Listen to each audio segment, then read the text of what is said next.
बहुत पहले की बात है। एक गांव में गोपाल नाम का आदमी रहा करता था। वो खिलौने बनाया करता था। उसके खिलौने लोग ज्यादा पसंद नहीं करते थे। गोपाल रोज नए खिलौने बनाता और बाजार जाकर खिलौने बेचता, मगर बड़ी मुश्किल से गोपाल एक खिलौना बेच पाता था। गोपाल का पड़ोसी जीवन उसके पास आकर कहा, अरे गोपाल, आज तो तुम्हारे खिलौने वैसे के वैसे ही है। हाँ जीवन भाई, मेरे खिलौने बिक ही नहीं रहे हैं। अरे गोपाल भाई, मैंने ही तुम्हारे खिलौने ले लिए होते, मगर मेरा धंधा आज कुछ खास नहीं चला, नहीं तो मैं तुमसे खिलौने जरूर खरीद लेता।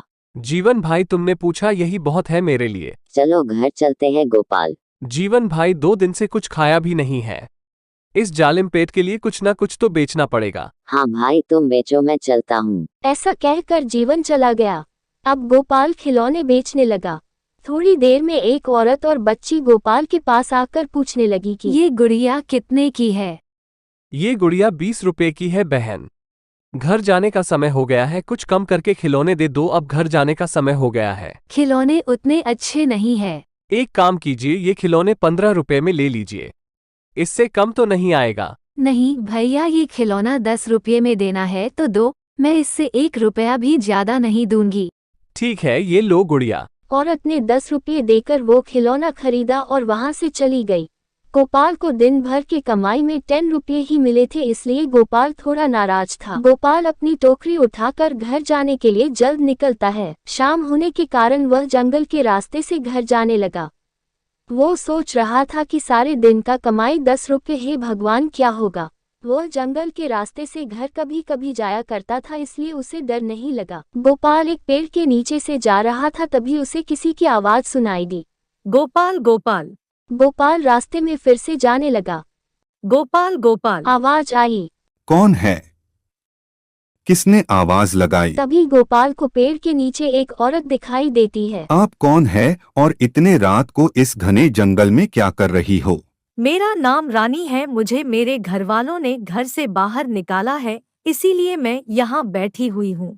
रानी जी, इतनी रात इस घने जंगल में रहना ठीक नहीं है। आपको ठीक लगे तो आप मेरे साथ मेरे घर चल सकती हैं। ठीक है, मैं आपके साथ आपके घर आऊंगी। ऐसा कहकर रानी उसके पीछे पीछे उसके घर जाने लगी। गोपाल को पता ही नहीं था जिसे वह घर लेकर जा रहा था वह एक चुड़ैल है। कुछ समय बाद गोपाल रानी को लेकर घर चला गया। मेरे इस छोटी सी कुटिया में आप जहाँ चाहे वहाँ रह सकती हैं। इस घर में कुछ भी नहीं है। मैं आपको खाना भी नहीं दे सकता, क्योंकि 2 दिन से मेरा एक भी खिलौना नहीं बिका। सिर्फ एक ही खिलौना बिका है, उस 10 रुपए से चने लेकर आया हूँ। ऐसा कहकर रानी और गोपाल चने खाकर सो जाते हैं। रानी रात होने के कारण थोड़ी देर सोकर उठती है और वह अपने चुड़ैल के रूप में आ जाती है। वह घर में जाकर देखती है, घर में कुछ भी खाने की चीज नहीं होती। वो 2 डिब्बों में अपने जादू से कुछ सामान भर देती है और घर के बाहर जाकर अपने जादू से बहुत सुंदर खिलौने बनाती है। खिलौने बन जाने के बाद वह वापस जाकर सो जाती है। सुबह होने से पहले रानी गोपाल से पहले ही उठ जाती है। वह घर के सारे काम करने लगती है। थोड़ी देर में गोपाल उठता है।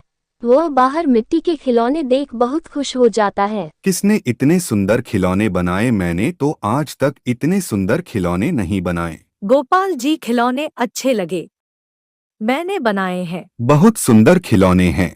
रानी जी, इतने सुंदर खिलौने बनाना आपने कहाँ से सीखा है? गोपाल जी, मैं घर में खिलौने बनाया करती थी। चलो मैं इसे बाजार में बेचकर आता हूँ, तब तक तुम कहीं मत जाना। मैं यही रुकूंगी, आप चिंता मत कीजिए। ऐसा कहकर गोपाल खिलौने टोकरी में भर बाजार बेचने चला जाता है। बाजार जाते ही उसके टोकरी में इतने सुंदर खिलौने देखकर लोग आश्चर्यचकित हो जाते हैं और उसके पास लोग आकर खिलौने खरीदने लगते हैं। उस दिन गोपाल अच्छी कमाई कर लेता है। घर लौटते समय गोपाल कुछ राशन खरीदने लगता है। घर पर आते ही गोपाल रानी को राशन देता है। पर घर में कुछ राशन था तो मैंने उससे खाना बना लिया। गोपाल सोचने लगता है कि घर पर तो खाने को कुछ भी नहीं था।